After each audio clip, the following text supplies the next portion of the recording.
Amis internautes, Mac TV Sénégal, bonjour et bienvenue à la une de ce lundi 16 mars que nous allons démarrer par la prévention contre la pandémie. Le président Macky Sall ferme les écoles sénégalaises pour une durée de 21 jours. C'est une décision prise lors de la réunion d'urgence qui s'est tenue samedi dernier au Palais de la République. Le ministre de l'Éducation nationale, quant à lui, propose des cours en ligne pour aider les élèves en classe d'examen et ne pas les laisser plonger dans les vacances. Mamadou Talla exhorte les parents de jouer leur partition en gardant les enfants chez eux. Par ailleurs, le ministre de la Jeunesse pense aux écoles coraniques traditionnelles. Ndaye Saly Diop Dieng préconise des journées de sensibilisation et de distribution de dons pour garder les enfants talibés dans les daras. 2 nouveaux cas ont été diagnostiqués positifs ce dimanche, a-t-il confirmé le ministre de la Santé et de l'Action sociale. Il s'agit d'un adolescent de 15 ans et d'un jeune homme de 37 ans rentré de Barcelone. Abdoulaye Diouf Sarr a précisé que l'adolescent fait partie des personnes ayant contact avec l'immigré d'origine de Touba et le second a été détecté par les caméras thermiques de l'aéroport Blaise Diagne. Ces 2 cas viennent de porter le nombre des cas infectés au Sénégal à 26. Abdoulaye Diouf Sarr, frustré par le comportement de certains compatriotes.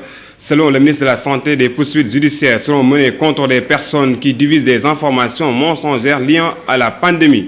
Le ministre de la Santé et de l'Action sociale a déclaré que le comité de gestion épidémiologique va saisir le procureur dès aujourd'hui contre les internautes qui divisent des vidéos sur les réseaux sociaux niant l'existence de ce virus au Sénégal. Les foyers religieux se conforment aux décisions du président de la République du Sénégal, Macky Sall.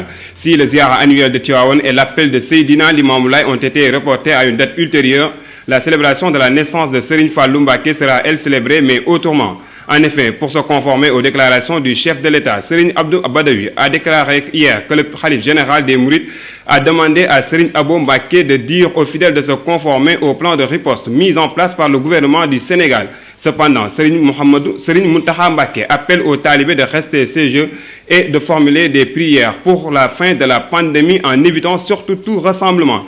À noter que le Magal est prévu ce 22 avril 2020.